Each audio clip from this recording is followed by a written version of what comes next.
Hello, hi. Welcome to Pod Leaders, the new podcast by Thornton Gregory. Thank you for joining us. So I am privileged to be in the company of Patricia Dobie, who I've known for very many a year. I have invited on to have a conversation with me around technical leadership within the travel industry as a whole, but more importantly, around some diversity issues and specifically women's issues within the industry. So welcome. Thank you so much for joining us. Thank you, Rachel. Great to be here.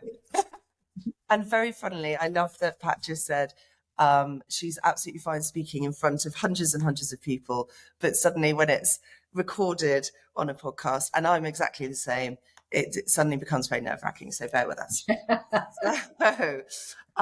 So we're just going to run through a few questions, if that's okay, Pat. Just running through a bit of background around your technical journey to how we've got here today, really. So do you want to run us through how you are sat where you are? Yeah, sure. And I think I'll give you a bit of my background as well, just to set the stage. So, as you can tell from my accent, I am not from England. I am from Long Island, New York, where I went to Hofstra University and started my career as an internal auditor with Texaco Incorporated down in, funny enough, Houston, Texas. And for about 23 years after that, I worked for British Airways. And I've actually been in the travel and hospitality industry for over 37 years. Now, I know it doesn't look that way. I did start when I was 12. But 37 years, and I've been out of university for almost 42 years. So a lot of time, energy, and experience under my belt. I think on the tech side, it started about 23 years ago when I was asked while I was working at British Airways to take a look at a program that was going incredibly wrong, overrunning, etc. They were trying to implement a new system, a very complicated system, and it was all going wrong. So I was put in there to find out why this project was failing. And to be honest, I had to get into the absolute nitty gritty of this system in order to find out why this project was overrunning so much. And it was almost like from there, my tech side took off. I've been more and more integrated into technical system replacements. And just over the years, all my experience over probably the past 23 years has been on the technical side or has had a technical side to it. I was the director of IT programs at Avis Budget Group, EMEA, and I was also the chief digital and information officer at IAG Cargo. I've had the pleasure to work with many, many companies, a few Sabre Airline Solutions, IBS, IBM, Tata Consultancy Services, Salesforce, just to name a few. I love it. It's absolutely fantastic. So what a journey. We met when you were with Avis Budget. We didn't cross paths at BO, but Avis Budget, and we've had such a brilliant working relationship through that time. So really, really pleased to have helped you find some good people within that as well. Oh, absolutely. So, and we're moving on to a bit of a close, an issue close to both of our hearts. Obviously, there has been some unique challenges that have come across our tables, both working as a supplier into the technical industry and yourself working within the travel and hospitality industry, specifically within that technology market. But what do you think has been really challenging as a woman within this field of leadership, and how have you managed to overcome some of those issues? Sure. So I guess it's several-fold for me, to be honest, because my technical side, quote unquote, I'm an accountant by trade. Okay, so I went to university, I graduated with an accountancy degree. So the tech that I have learned has not been in university, but it's been on the job via hard graft. Okay, so not only did I have the side of being a woman and then coming into the tech side, but without that piece of paper to say that I was IT literate. Okay. So you kind of sit there and you go, the mountain that we had to climb was twofold. Being a woman in tech, really, really difficult because of the fact that it is an absolute male dominated sector, correct? 25 to 30% barely of the workers in the tech sector are women. Okay. Yeah. And we really, really need to increase and get female presence back onto that tech leadership levels. So the things that happened to me along the way was, I guess firstly, it was all about that quote unquote unconscious bias, we'll call it. What do you know? You don't have a degree in tech. Mm-hmm. Well, you know what? Tech is around us everywhere we are, right? Think of from the time you get up in the morning till the time you go to bed. Tech is always there.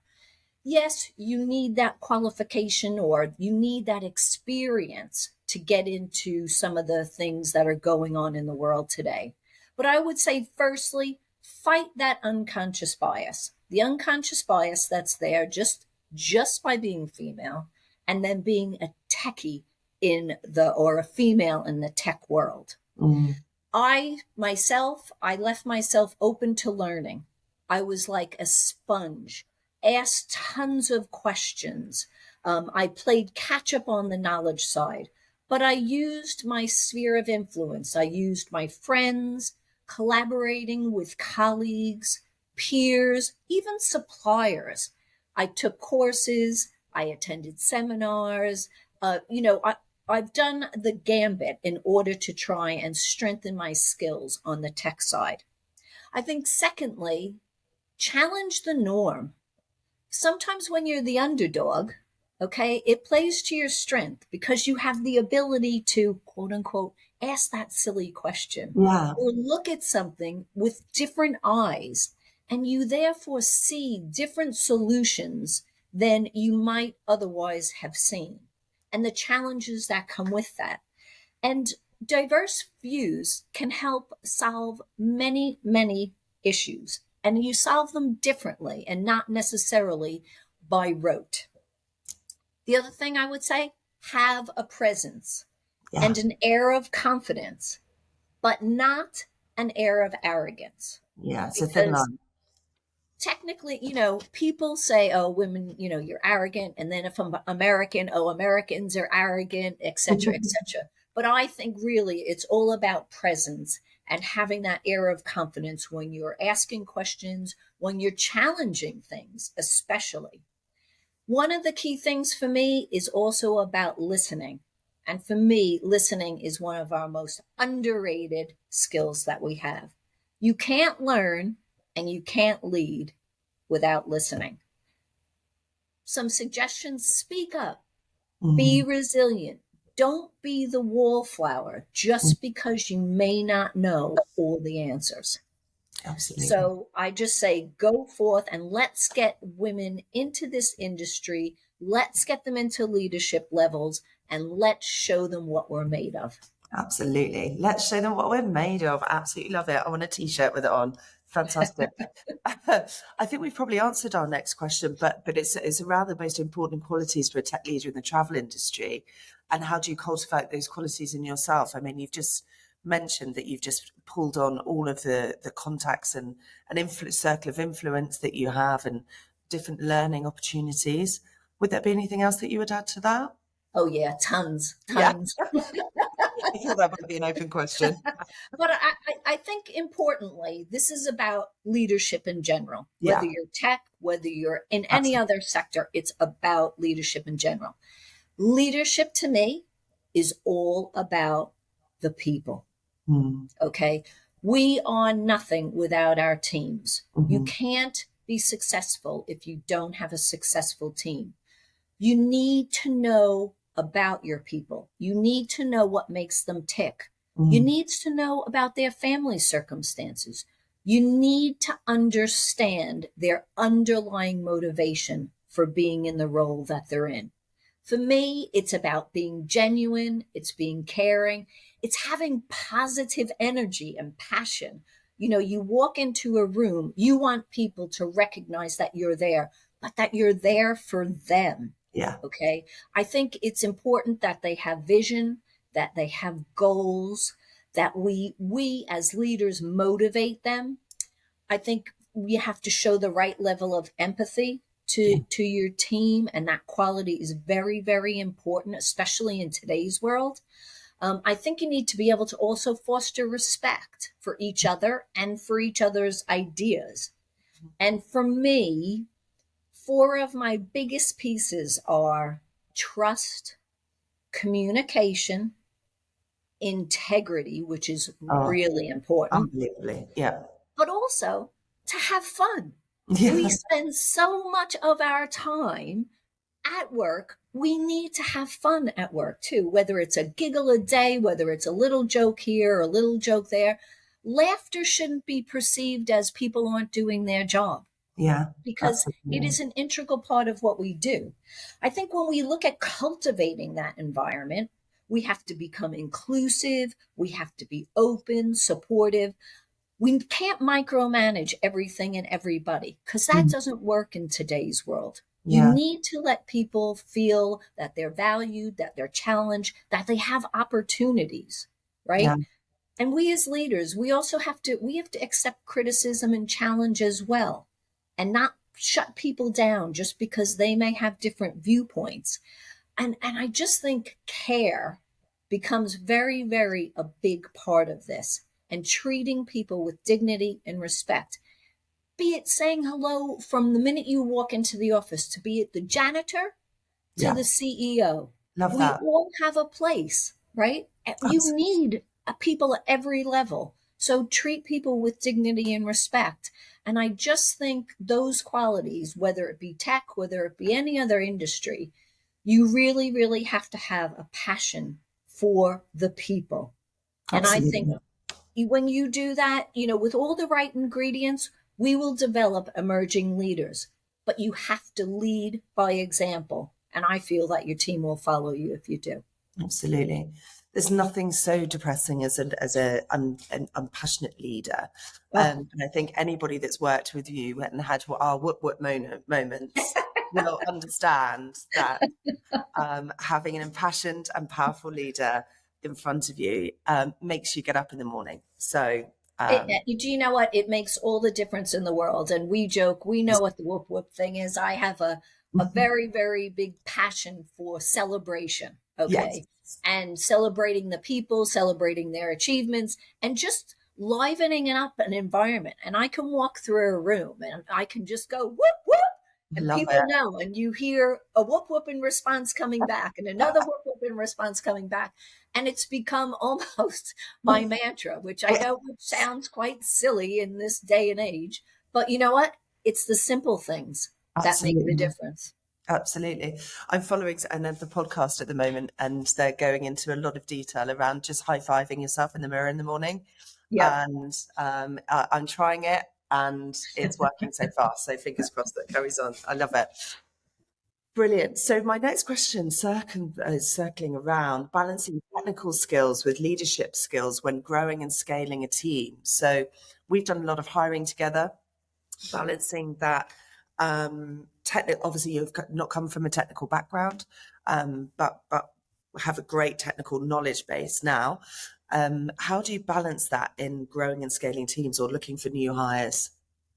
I think in general, really, be it technical or leadership, you have to sit back and evaluate your team. Okay. You need to surround yourself with and build teams, yeah, that are complementary in strengths and diversity, right? So you can't have everyone who's a red, or you can't have everyone who's a yellow, or you Yeah. can't have everyone who's a developer.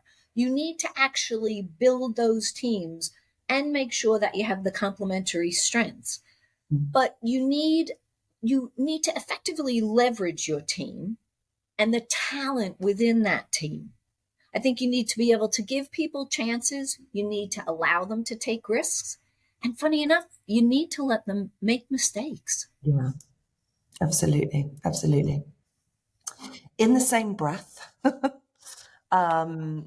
we've seen some very big changes within technology over the last beautiful amount of time you've been involved in it and within travel and airline. What have you seen as the main changes and trends that have peaked within the time that we've been working within this space? Wow. I guess for me, it's over the past 37 years that I've been involved in travel and hospitality. And the change is immense. And the propensity for change is immense. And again, I think COVID also stoked that flame. Okay. So we see, things that happened, with throughout the world and how tech has reacted to that. Automation, Yeah, digitalization, personalization, yeah, innovation. You look at things that happened, and I'll give an example of an IAG app that came out, Verifly, when COVID came out. And it was yes, all about putting your information into this app, and then it got sent to the airline, and you were cleared to fly, et cetera, et cetera. And really, the time frame that it took to turn that app around was so short, whereas other developments, as we've seen in the tech world, some can take ages and ages and ages. But we've got things like the Verifly app. We've got Arrive Canada now, which makes you go through customs in Toronto so quickly. We've got the baggage handling system in Detroit where you can actually go back and view what's happening. But I think it's things like the use of AI, self-service check-in, self-service purchasing duty-free or food on board. You've got your e-tickets, your e-airway bill, robotics. Look at yeah, robotics and how that's taken off, or drones, visual reality, augmented reality, all those things. It's just that everything has become a way to make improved decision making and yeah, actually be able to identify your customer. And you look at this and look at sustainability, right? yeah, Sustainability has taken a huge leap. And a lot of the tech that goes around sustainability, about how do you measure your sustainability, we're looking at carbon free footprints, sustainable fuels, right? And the things such as ecotourism, right? So it's all out there. The industry has, I remember first starting with British Airways, and we had those computer cards, that you had they were cardboard, and you used to put them in, right? And then you'd have a ticket, and it'd have all that carbon paper in it. And now you go on, you get an e-ticket. yeah, Easy. yeah, You have your boarding pass on your phone.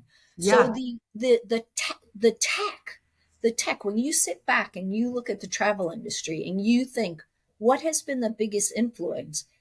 To me, it has been technology, yeah, and the desire for the travel and hospitality industry to use that tech to actually improve the customer experience, to make you feel valued as a customer.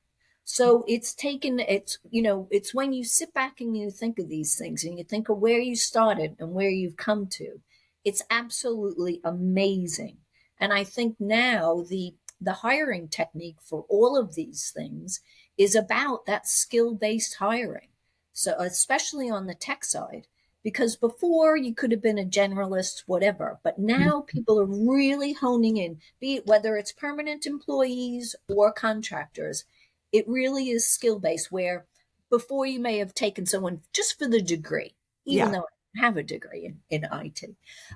Also, you look at things like DevOps, okay, that cultural philosophy shift about shortening the development cycle by joining up the software development with the operational teams, and therefore cutting also delivery times.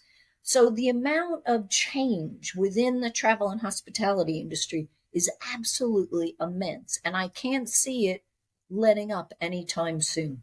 Amazing, amazing. Lucy, really sorry, Pat. I just need to stop my computer pinging. I don't know if you can hear it all the way through, but I No, just I need. can't hear it. I'm sorry. It is infuriating. So apologies. Let me just make sure that does not happen anymore. And then we'll jump into the next Well, it's funny because question. I don't hear it. So, but I Gone. know it probably bothers you. It is, it's gone off maybe 20 times. Oh, God. It's Is like, someone trying to get a hold of you? yeah, yeah, it's my like internal messaging system for the company. Oh, okay. Okay. Right, I've turned it off now. Sorry. Lucy, should we jump back in? I hope so. Right, hopefully she can just work it out. Okay, so thank you for running through that, Pat. That's brilliant. So the next one is a bit of a relevant question for my recruitment peeps. It is the never-ending question of which we are asked consistently from a hiring perspective to try and balance out diversity and inclusion within our teams. There is no right answer to this. It's ideas all round, and I think we just need to be more inclusive in our thinking, and as you say, cut out that unconscious bias. But do you think you have anything you want to add around that inclusion part of the hiring process? Well, I would always look to you guys as the experts to tell me what to do. Yeah, But kidding aside, yeah, yeah, I mean, we all know that diverse teams are more creative, yeah, right? Because you've got different viewpoints, you've got different experiences. So I think from the beginning of the recruitment process, even when you're thinking about new roles, you need to have an inclusive job description. You need to have an inclusive application process and even an inclusive interview process, right? yeah, You need to be very, very open to capturing different and diverse groups, be it geography, talent pools, etc. And where COVID has really come into play with this has been with the work from anywhere.